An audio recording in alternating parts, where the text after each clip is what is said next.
أعوذ بالله من الشيطان الرجيم. بسم الله الرحمن الرحيم. السلام عليكم ورحمة الله وبركاته. الحمد لله والصلاة والسلام على رسول الله سيدنا ومولانا محمد وعلى آله وصحبه وسلم. أشهد أن لا إله إلا الله وأشهد أن محمد رسول الله. اللهم لا إله إلا أنت الأول والآخر وأنت الباطن والظاهر. Saudara-saudara yang saya cintai dan yang saya sayangi dimanapun berada, semoga senantiasa dalam bimbingan Allah Subhanahu wa Ta'ala, diberikan rahmat sehat jasmani dan rohani, rahmat dipanjangkan umur oleh Allah Subhanahu wa Ta'ala, serta rahmat ilmu, yaitu ilmu-ilmu yang bermanfaat, dan rahmat kesejahteraan dunia akhirat. Amin ya rabbal alamin. Video kali ini masih berkaitan video kemarin yang kita upload tentang ketiadaan. Saudara-saudara, seandainya kita betul-betul menyadari bahwa kita ini tidak ada, itu artinya selesai sudah perjalanan kita. Sekali lagi saya akan mempertegas, karena inilah tujuan semua makhluk. Seandainya kita betul-betul menyadari bahwa kita ini tidak ada, yang ada hanya Allah Subhanahu wa Ta'ala,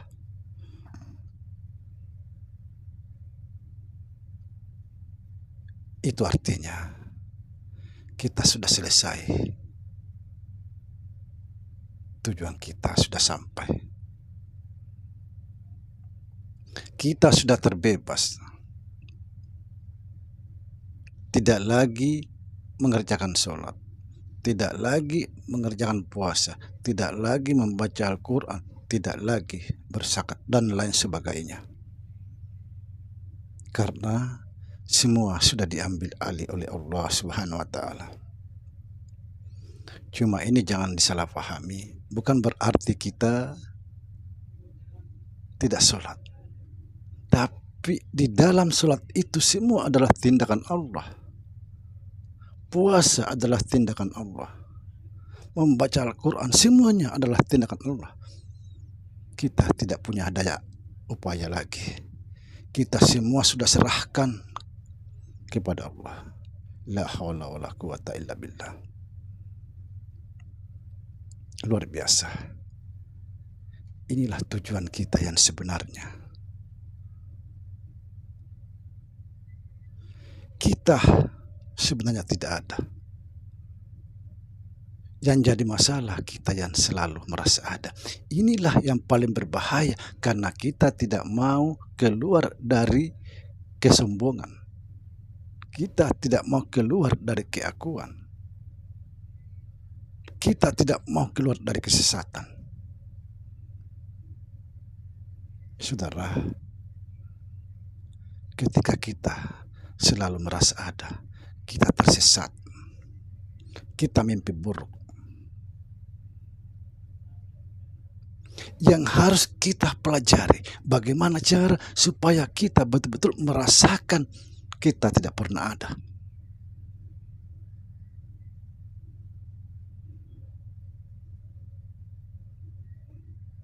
Sering saya menjelaskan saudara, bahwa tujuan hidup itu adalah ketiadaan. Tujuan hidup itu adalah kematian, dan puncak segala kematian itu adalah ketiadaan. Inilah saatnya kita harus menyadari bahwa kita tidak pernah ada. Yang ada hanya Allah Subhanahu wa Ta'ala. kita tidak lagi sholat karena sudah diambil alih oleh Allah Subhanahu wa Ta'ala. Justru yang berbahaya kalau kita merasa sholat. Coba bayangkan saudara, kita selalu mengatakan la haula wala quwata illa billah, tiada daya upaya selain Allah, tapi kita merasa sholat itu namanya punya daya upaya. Subhanallah, di dalam diri kita ini ada sifat 7 atau ada 7 sifat: kodrat, iradat, ilmu, hayat, sama, basar, kalam. Inilah yang berlaku di dalam diri kita. Kalau bukan karena itu, kita tidak bisa berbuat apa-apa. Subhanallah. Ketika kita mengatakan Allahu Akbar, itulah dia.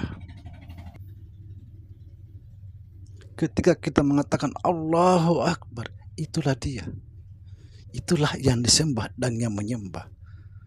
Ketika kita mengucapkan La ilaha illallah, itulah dia yang bersaksi dan yang disaksikan.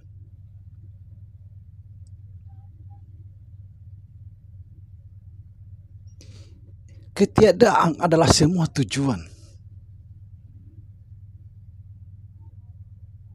Itulah sebabnya di dalam ilmu tasawuf kita dituntut fanakan dirimu, tiadakan dirimu, leburkan dirimu. Karena memang kita ini tidak ada.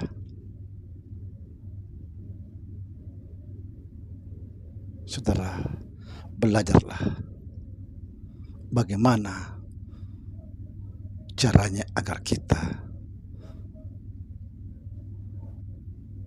betul-betul sadar bahwa kita ini tidak ada. Karena apabila kita selalu merasa ada, pasti kita bermusuhan dengan Allah Subhanahu wa Ta'ala. Siapa yang bermusuhan dengan Allah tidak akan ada diterima satupun ibadahnya, sekalipun itu beribadah 1000 tahun. Apa sebab? Dia mengambil hak Allah. Semestinya yang punya hak itu dikembalikan kepada yang berhak, bukan diambil, bukan diakui. Sekali lagi saudara, mari kita betul-betul menyadari bahwa kita ini tidak ada, yang ada hanya Allah Subhanahu wa Ta'ala.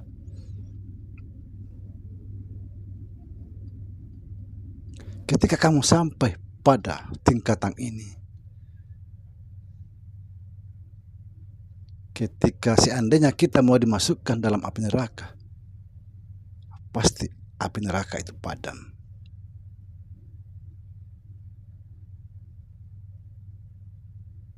Apa yang mau dibakar? Karena kita tidak ada.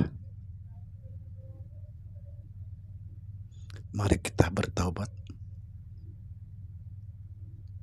yaitu taubatan nasuha.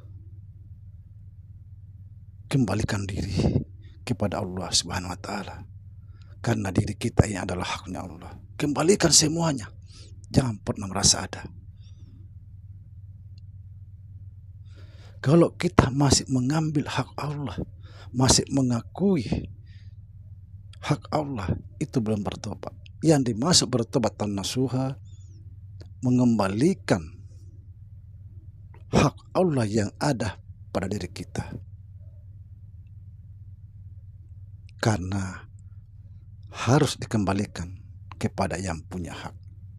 Semoga kita semakin sadar bahwa kita ini tidak pernah ada. Seperti yang saya sampaikan kemarin, bahwa terbukanya alam ini, terjadinya alam ini, sesungguhnya Allah itu datang mencairkan dirinya, menampakkan dirinya. Subhanallah. Demikian saudara. Assalamualaikum warahmatullahi wabarakatuh.